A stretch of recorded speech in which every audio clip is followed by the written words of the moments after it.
Republican vice presidential candidate Mike Pence made one last stop in the Tar Heel state before the big day. I'm Jessica Nelson, and coming up on Time Warner Cable News, I'll show you more on what voters had to say. Election day is less than 2 weeks away, but Republicans are taking advantage of every minute. North Carolina is coming together, and we're going to make Donald Trump the next president of the United States of America.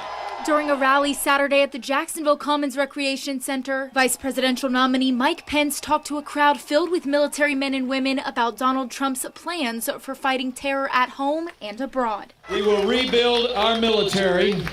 We will restore the arsenal of democracy. We will provide our soldiers, sailors, airmen, and Marines with the resources and the training they need and deserve, and we will hunt down and destroy ISIS at its source.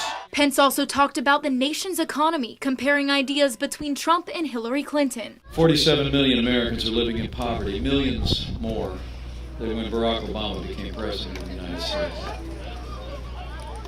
Hillary Clinton's plan? More of the same. I don't believe we can do it anymore. I have 4 grandkids. I don't want to have to be responsible for this debt that we're incurring right now. And the VP candidate made sure to bring up the FBI's recent decision to reopen Clinton's case. We commend the FBI for reopening this case and having the courage to stand up for the principle, because no one is above the law in the United States of America. Military members at the rally showed their support for Donald Trump. And I think everybody's about ready for somebody that had our back. The military and the first responders. Both of them finally need somebody that has our back. While others attended solely to show they matter. I think it's good to get younger people out. I mean, even if we can't vote, just to show that we're here, we're strong, and we know what needs to be done. Before leaving the stage, Governor Pence left voters with a few simple tasks. Come out and cast your vote for the Trump-Pence team. Cast your vote for strong Republican leadership in Washington, D.C., and bring a friend. In Jacksonville, Jessica Nelson, Time Warner Cable News. Time Warner Cable News reporter Jessica Nelson joins us from Carolina Beach with an update on what things are looking like there. Hey, thanks. Conditions out here haven't really changed much in the past 30 minutes. We're still seeing these heavy gusts of wind. The rain is coming down horizontally. If I let go of my hat, it is bound to blow right off the top of my head. You can see behind me, the palm trees are blowing over. They're blowing around. It is a mess out here, guys. If you don't have to come outside today, please stay inside, stay safe, stay dry, and stay off of these roads. This wind is no joke, and we are expecting things to just continue to get worse. We were driving along Highway 87, and just over the Cumberland County line, we noticed that part of the road had actually collapsed. Now we had to stop to show you. This is a perfect example of why drivers need to remain cautious while driving on these roadways. Now, even though the sun is out and shining, the amount of rainfall we've had across the area can be detrimental to the foundation underneath of some of these roads. The Wrightsville Beach Fire Department has added a drone to their fleet as part of a national study. I'm Jessica Nelson, and coming up on Time Warner Cable News, I'll show you more. And Daniel wouldn't even be able to hear himself clap without the help of his new friends. 3-year-old Daniel Kawani was found in Kenya just days after the 2013 terrorist attacks. He was an average little boy, except he was born deaf in both ears.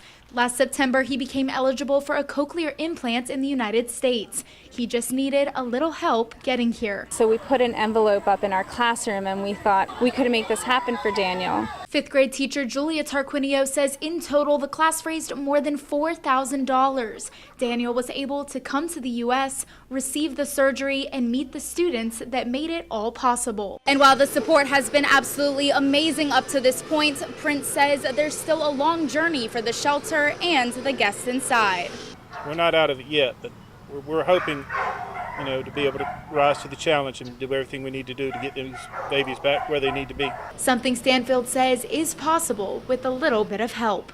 I sent him a text at 11:29, and I said, "I love you, son. With God, all things are possible. Pray for him to heal your pain and addiction." And the next morning, Cindy Patain walked into her 21-year-old son's room to a sight she'll never forget. And then he was on the floor, kind of between his closet, and then on the nightstand there was a pill bottle that was open. There was a lighter, a spoon, and an orange needle. Her son Matthew Easter had overdosed on heroin. She says it was a back and forth battle for 3 years. He kept saying, I'm fine, I can do it on my own. Eventually, Easter voluntarily committed to several treatment centers, but with treatment came a new battle. He knew financially that we just couldn't pay for it. Money. We had already paid thousands of dollars in legal fees to lawyers, court cost fees. His treatment for 14 days was like $13,000. For Launchpad, it was $1,000 down payment to get in, and then he paid $800 a month rent. Corey Paget is a recovering addict, and when it comes to money, he says he can relate. Therapy sessions and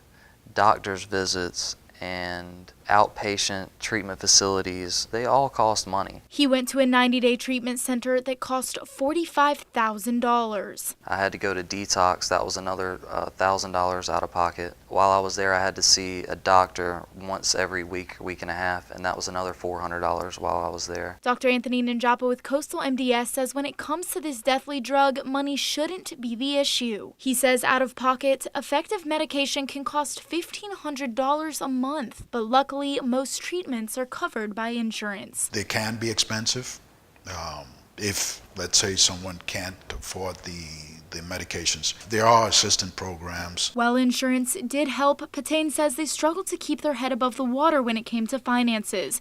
Easter couldn't afford to stay in treatment anymore. He said, Mom, I can't go back to home. He said, if I go back home, I'm going to be around the same group of people.